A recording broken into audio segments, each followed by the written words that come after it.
everyone out there, you've reached the Rock Office. It's time to clock in and rock out. I'm your host, Bill Smith. And I'm Kevin Davis. And with us today, we have a very special guest, Mr. Thor Platter of the Thor Platter Band. And if you could just introduce yourself and tell us who is in the band that didn't have the opportunity to make it here today. Sure, yeah. Thanks for having me here, guys. You're very welcome, man. The band currently consists of Chris Hanna is playing keyboards.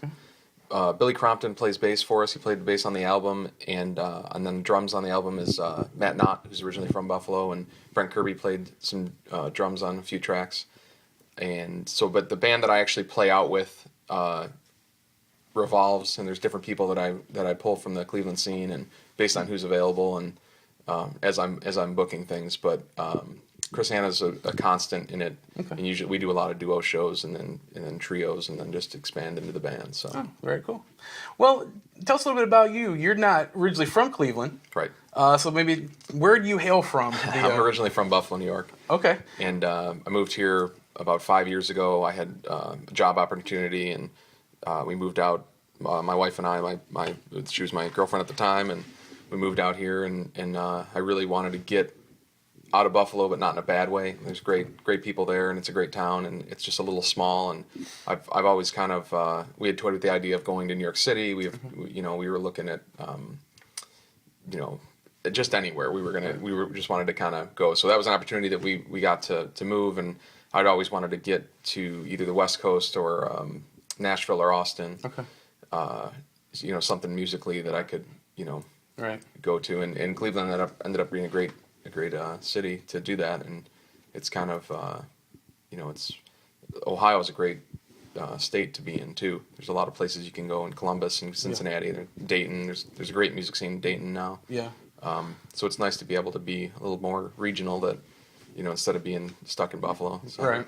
It's a little easily more accessible to things. Right. People are little less snow as well. Not much. Depends on what side of the city you're on. Right. I'm more towards the west, so I don't see as much. Okay. But you have it easy. Yes. So, yeah. Yeah. Actually, people comment to us, especially from other regions of the country or even the world, how surprised they are when we bring them shows like this with musical talent from Cleveland. They're like, "Wow, I can't believe there's talent like that in Cleveland," and there is. There's a lot of great music and a lot of great food in Cleveland. Yes. A lot of chefs popping up right now. Yeah, it's the hot thing. And beer. And I like all those things. So. Right. Well, tell me a little bit about your musical style and maybe some of the people that have influenced you throughout the years. Sure. Yeah. Growing up, I definitely some of the first things that I remember listening to are old blues records that my dad had, and some Neil Young and some old folk. He was into folk stuff too, and my mom was into a lot of the same things. Her father was an Irish singer that would open up, and actually I don't like to say this on interviews too much because I can't actually verify it, but he opened up for Abbott and Costello before Abbott and Costello had a show. Okay. And they would go through and on theaters, and not that I didn't believe her or my family. I just feel like if there was maybe it was like not Abbott and Costello, it was something else, but I'm sure that's what it was. But he doesn't have any recordings of them. It was so long ago that they just didn't really do that. They didn't really start recording live shows, I think, until like 1968 or something, right? Like the Grateful Dead were the first time people that really started recording shows. Like, well, who would care? You put it on a record. Right.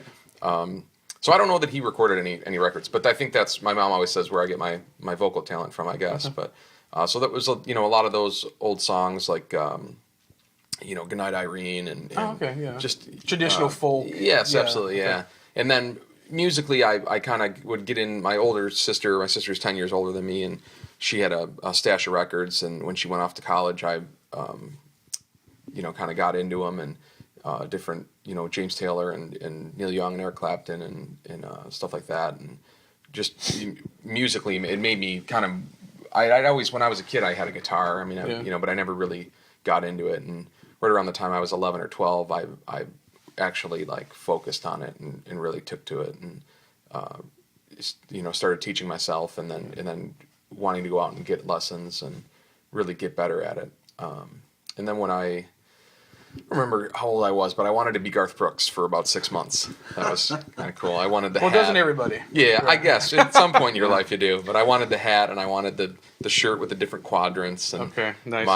My father, he's passed away now, but at the time I remember him saying something along the lines of, "Why don't you learn how to play before you do the look?" Right. And I've even sent that to friends of mine where they've wanted to do the VH1 behind the music before they do that. Yeah. So I think that was an influence on me there. But yeah, just a lot of old folk, and then a lot of older country, Hank Williams, Johnny Cash, and a lot of Bob Dylan. I mean, Dylan's Yeah. it's great. And then the Grateful Dead, and then more recent influences would be Wilco, anything in the vein of Jeff Tweedy.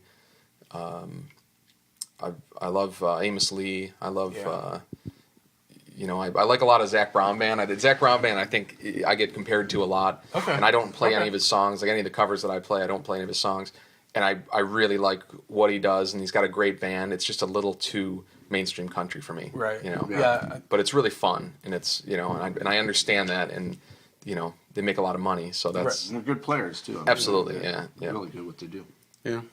Well, that's great. So obviously, with those influences, and having heard the album, but definitely like an Americana, Sure, a rock kind of. I hear a lot of like the band, or Yeah, I love even the Grateful. band, yeah. Like a lot of your playing has like a jazzy kind of a tone to yeah. it, which is really cool. You Yeah. don't really hear that. Yeah, I love like the band. I mean, Rick Danko from the band is a huge influence on me. Like Yeah. I really, and he was really good friends with Neil Young in the late '70s. And Right. I didn't know that until I started getting into both of them, and he's just just musically and the way that he acts, and I would love to be Rick Danko, right? Except Right. Well, he's under- not here. Well, I mean, Right. I want to get into the Painkillers as much as he Right. did later, Right, yeah. but Well, I mean, if you heard Neil Young's version of "Helpless" on The Last Waltz, Sure, I mean, absolutely, that's yeah. like perfect. yeah, that's a great movie, and all that music's great. And everybody, Love and that the was, band. even when I was a kid and I watched that, who else, like Dr. John's on that, and that instantly got me into Dr. John. No, I you think see all something the like guys that. you met, Dylan, Clapton, Sure, yeah, they're Paul all- Butterfield, yep. Muddy Water. I mean,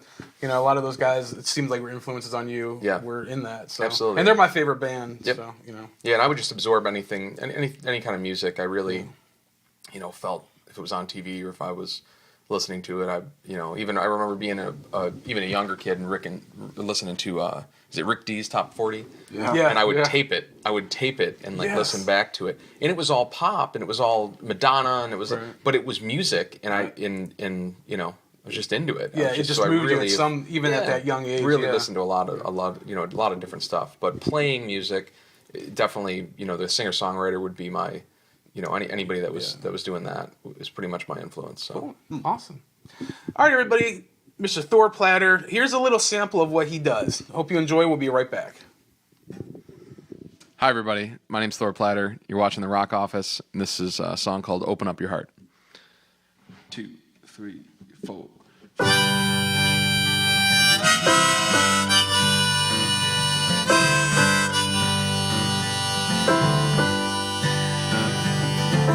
Talk to me, my long-lost friend. Tell me how you've been. Are you happy with your life? Or is it caving in? When you get up in the morning, think of times gone past. But does it make you wonder if things never last? You need to open up your heart, let her in. You need to do it once before you could ever go back again. Open up your heart, let her in. Maybe you'll find yourself again.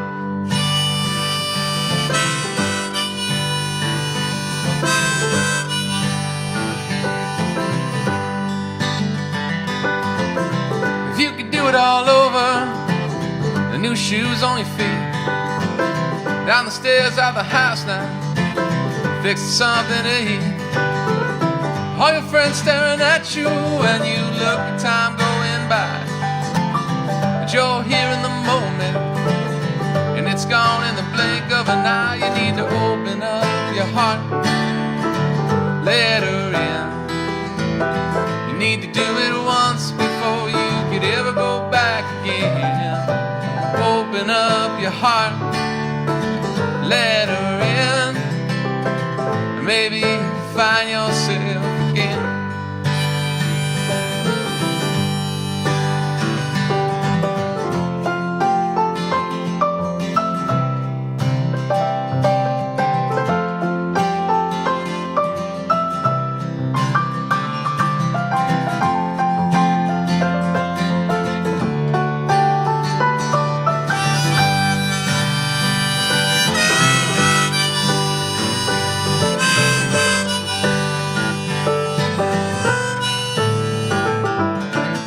Talk to me, my long lost friend.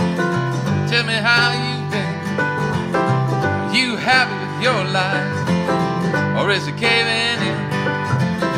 When you get up in the morning, do you think of time going past, or does it make you wonder that things never last? You need to open up your heart, let her in. You need to do it once before you ever go back again. Open up your heart, let her in. Maybe you'll find yourself again.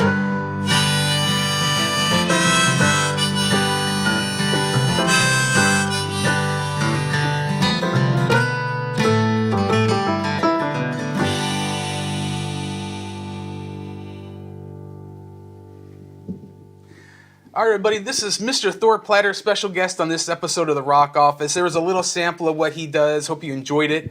And we are here because he just released his latest album, Looking for Sunshine. Really good. I really enjoyed it. Tell me a little bit about what inspired you to write some of these songs, and kind of if there's any stories or any oddities that you'd like to share about some of them. Sure. You know, they're a collection of songs, I guess. I tried to move the songs into an album form. But I in the future, I want to write. I would like to write a concept album. I'd like to put, you know, a lot of that thought behind it. And not that this isn't that, but there were a few other songs that we didn't include on this one because it just didn't fit.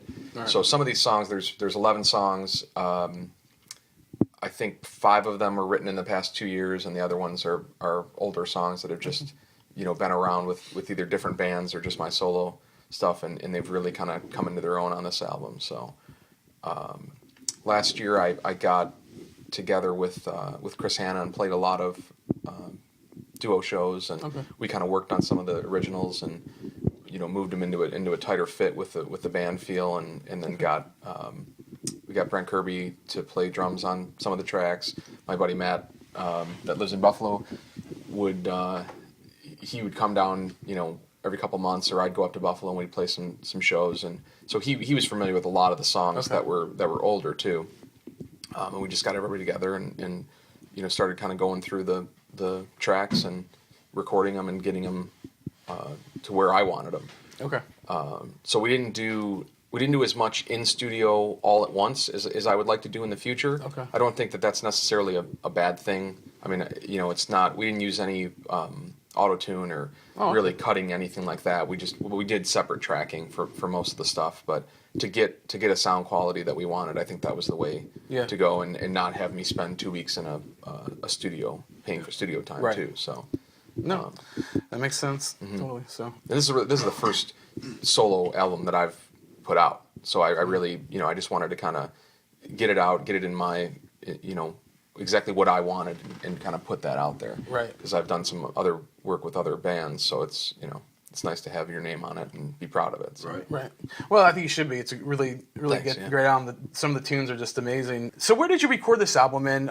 Maybe who helped you produce it or engineer it, that kind of stuff? Sure, yeah. We most of it was in my basement, but all the drum tracking we did at I guess we're calling it Sweet Truth Studios, which is Rob Dusky's apartment in Lakewood.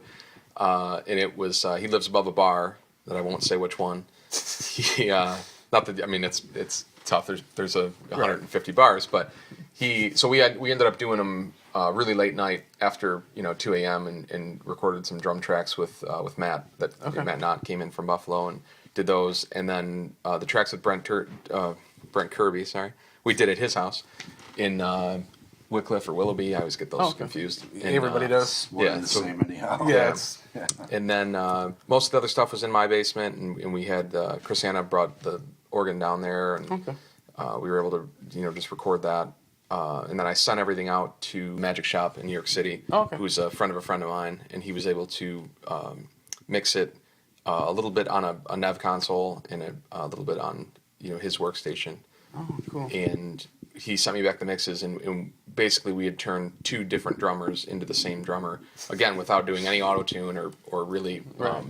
A lot of splicing anything. manipulation. there was one kick drum that we took out on the whole album, and I was kind of proud of that. There was Right. Yeah. because usually you can splice that up, and Right. now modern day you can do whatever you want, make Right. it sound however. So, I really wanted that. I really wanted the feel of having it be a band, even though we had tracked it. But so he was able to do that, and then Jessica Thompson, who's at the Magic Shop as well, mastered it and sent it back, and I thought it was great for what we had done and put into it. So the first song, "Open Up Your Heart," is a really cool tune. I really dig, and like a lot of you were talking in the previous segment about your songwriting influences and stuff. Tell me a little bit about that song and kind of what that means to you, what you're hoping to express, get across in that song. That's an old song. That's a song that I probably wrote when I was maybe 18, 19, and I remember thinking how poppy it was, or when and it wasn't on this recording, but I remember first playing it, and I had a couple friends that thought it was great, and they were friends that I didn't really feel like had a great musical influence, so I was like, all right, well now I did it, But that's I think that's just about a relationship I was going through, and feeling very wanted to hold on to that, but you really needed to kind of go out there and see something else. So Yeah. I really like to write, to leave everything up to people to interpret it, but not be vague. I mean, there's a lot of things that are very literal. There's another song on this album called Gun Shy Okay. that will it's really literal, but it's just a story. So I really have tried to either do it doesn't necessarily have to be about myself or about people that I see, or to try and not be so literal and still have it be an art form, but then also not just have it be a bunch of vague words that are being put to music. All names and places have been changed Absolutely, to protect yeah. the Right. innocent. Innocent, Right. yeah. So nice. Well, I am impressed with your songwriting on the album, and thank you. And the one thing, like I said, that come across your definite influences, you don't really hear too many of those like in the mainstream, but like to me, there's something real uniquely Cleveland sounding about this album. Like this to me is an album that musicians in Cleveland would make. Sure. And even though you're from Buffalo, It's the same city. It really, Well, it's smaller. It's smaller. Its population's smaller, like a but mini it's- Cleveland or something. Yeah. But even like changes in attitude, changes in latitude, kind of a thing. Mm-hmm. You being in Cleveland, has that really shaped some of your songwriting ability and I how think- you come yeah. come at songs? I think so, yeah. And we, like I said, there's 11 on this album, and I think I have. I have countless other ones too, but they were really ready to go on this album. There was about 18. Okay. And we just kind of whittled them down, and some of the ones, even Open Up Your Heart, like I said, it was such an old song, had definitely been influenced by my move, and I think I changed a couple lines in there too, even. We're just able to make a better recording out of it since I've been here, and definitely the musicians that are local, and just playing shows with people like Michael Bay, who's on one track on the album, in just picking up just their musical taste. Yeah. There's so many great musicians locally that can influence you just even while you're playing with them. Yeah. It even makes you cringe to say local. I know, yeah. You know what yeah, I mean? Yeah. Because These are guys that should be, they should be huge, but there's a lot of cities like that. I mean, and even there's some great musicians in Buffalo. There's just not as many people, so it most of the people move eastern in the state when they get good. They go towards New York. So, Right. but even I think Cleveland and Buffalo are really similar. I think as much as a lot of my college football fans like to not say that, but Ann Arbor's a real similar town to Cleveland. It's musically to Detroit, besides Detroit, but anything around there's a lot of great bands that are up in Michigan and between Ann Arbor and Grand Rapids and even in Ohio and in Dayton and Columbus. There's a lot of great music it's a Midwest, Exactly. it's like a Midwest alt country scene, Yeah, exactly. Yeah. All right, everybody. Mr. Thor Platter here on the show with us. Here's another little sample of what he does. We will be right back. Hi, everybody. My name's Thor Platter. You're watching The Rock Office. This is a song called Gun Shy.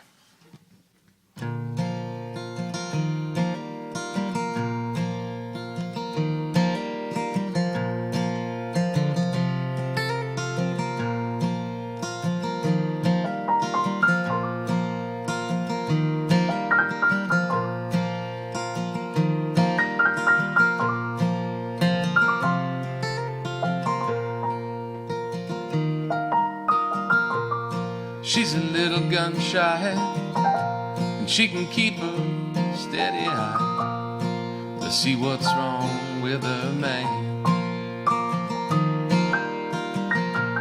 No matter how hard he tries, he can't seem to stop the lies rolling out of his mouth again.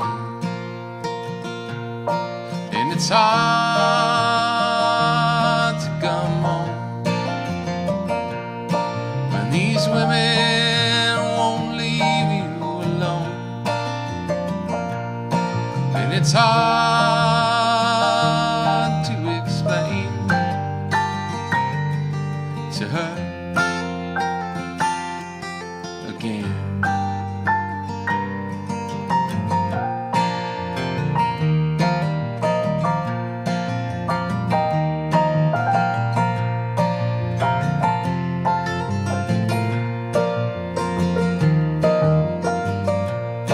In the morning she's gone with a sundress on, going back to what he said.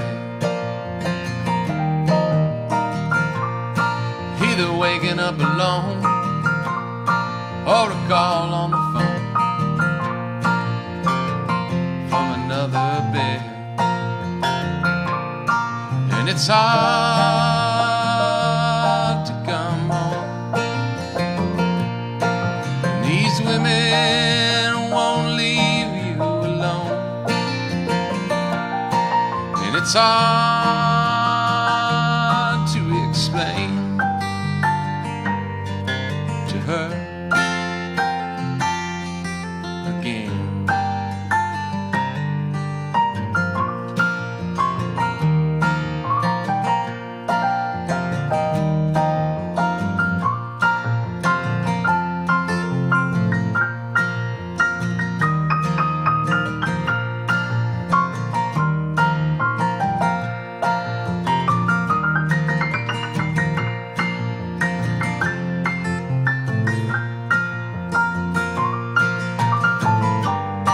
In the blink of an eye, she packs up and says goodbye. She's hung around as long as she could. That man has broke her heart, ripped her dreams apart, and all the fighting in this world for doing no good. It ain't hard to see why can't look her in the eye, and it won't get another chance. But she's a little gun shy, but she can keep a better eye on her new man.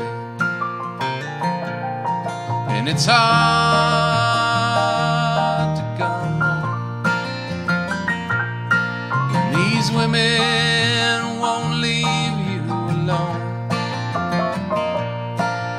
it's hard to explain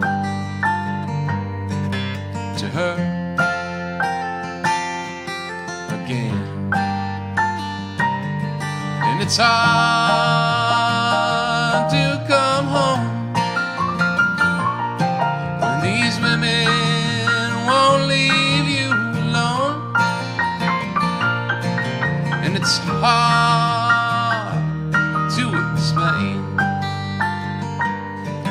to her again.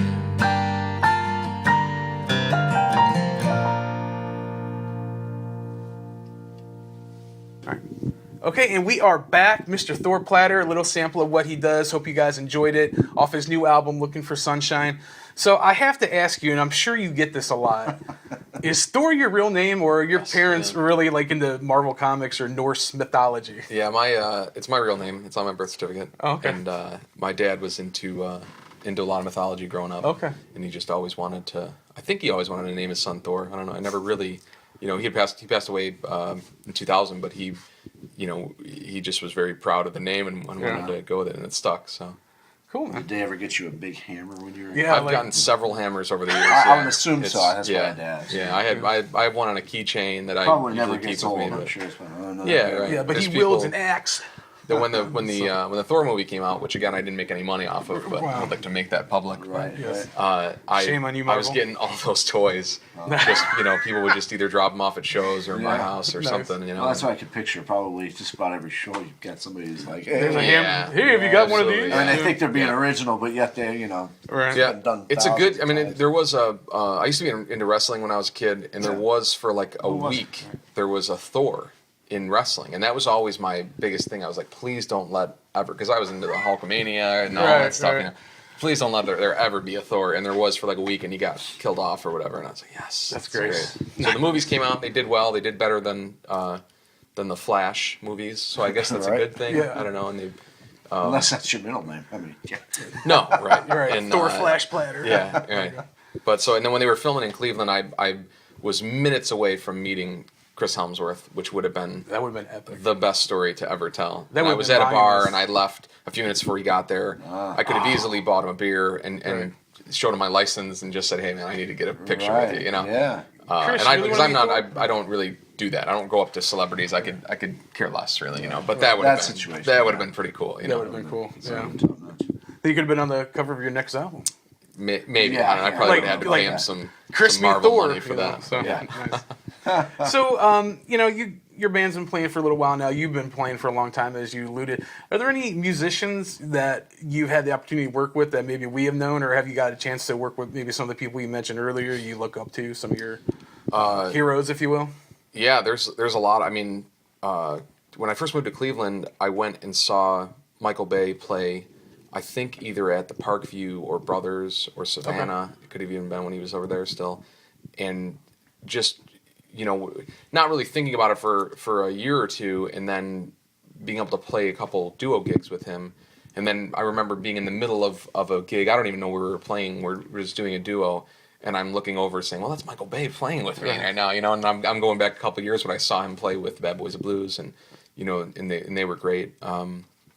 And just being able to Chris Hanna that plays with me a lot, being able to play with him. He spent some time in Nashville, and when he moved, the time that he moved to Nashville was right around when I moved to Cleveland, so we were able to our paths were crossing. And then when he moved back, I had been here for a couple of years and started to make a stakehold in a little bit.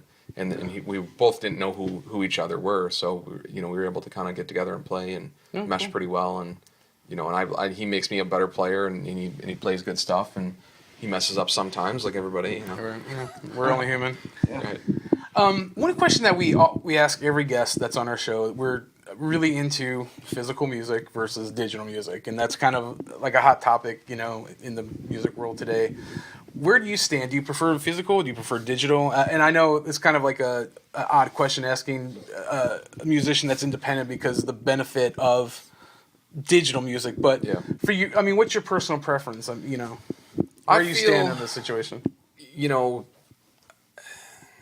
Like anybody, I have an iPod. So, and I for years and years, I'd have that thrill of the hunt, and I'd put all the music in that I could, and then I started getting hip to compression, and really how you can do that, and how you can put it into your iTunes or whatever your thing is with a lossless format or something like that. Right. So I've really tried to go back and do that with all the CDs that I have. I have a lot of vinyl that I get into.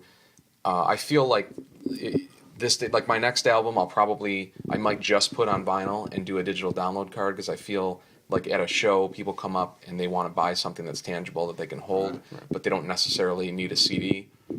So people, they're friends of mine that just do it that way, just sell vinyl, and people buy the vinyl. They don't even have a record player, and they're just just because they want that Right. piece, Right. know.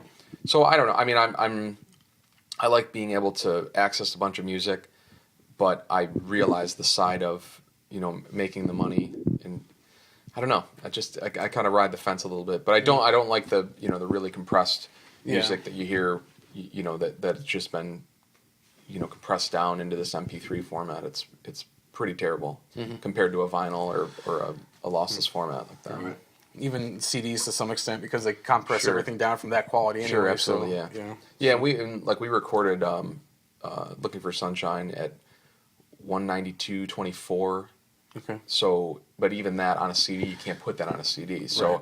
When we, if I decide to ever put it on vinyl, it's there. It's ready Right. to be put, and that's what you get with a lot of vinyl too, with a lot of newer bands that aren't recording at that high fidelity. They're putting it on vinyl and it doesn't sound like a good old Right. 180 gram vinyl. Well, it and a used lot to of that sound, is because of analog recording. Now Sure, with the digital sure. recording, you're going to lose some of that no matter what. There's nothing right. you can do, even if you record it at that high, like you're talking about. Sure. But a lot of that is art that's dying, and So. But it's good to have access to anything. Right. There's, Yeah, there's a exactly. great. It's great to be able to go on, and especially now to go and not have to surf through YouTube to find old music. You can actually go on some of these music services like Spotify and Google Play and all that, and actually find albums and listen to them. And you pay a service monthly, and even my album's on Google Play, and I think that I get a little bit of that if people play it, but it's pennies. I know it's pennies, but and then the other side of it is that you want to get it out and you want people to hear it. So I don't want that money to stand in between somebody listening to my music and and then maybe telling their rich uncle that they could Right. he could buy a CD or something. Right. Where can the people watching our show that's not familiar with you, where can they go to get your music? Where's a website? Where's Sure. Facebook, Twitter? Where are Yeah, you at? my, go ahead and plug away here. Sure, my website's thorplatter.com, and if you Google me, that's the only thing that comes up is music. I was never in jail or anything, no. And Looking for Sunshine's available on the website itself, physical copy. There's iTunes, Rhapsody, Spotify, Google Play, I think an Xbox, Zune. I don't even people still have Zunes, but they have a service for that, and that's available. And then on Facebook, you can find me on Facebook, Twitter. Very good. Well, we want to thank you for stopping by. I hope you had a good time. We enjoyed. thanks for having we me. enjoyed. It's a blast. No, you're welcome. Man. We enjoyed speaking with you. Go and check out Thor. Great. I really dig this album. Looking for Sunshine. It's really good. I think you'll enjoy it. There's a little bit of everything on there for everyone. If you're into jazz or some of that, if you're into Good sound. if you're into the country, the alt rock, alt Americana, you're definitely going to want to check his album out. Looking for Sunshine. Like him on Facebook. Follow him on Twitter. Like us on Facebook. Follow us on Twitter. We're at facebook.com/rockoffice. We're also on Twitter at _rock_office. We're on Instagram at instagram.com/therrockoffice. Coming soon will be therrockoffice.com. Yeah. As always, remember, support your independent record store by buying the physical copy of music instead of the digital download. And we will see you next time on The Rock Office. Take care. God bless.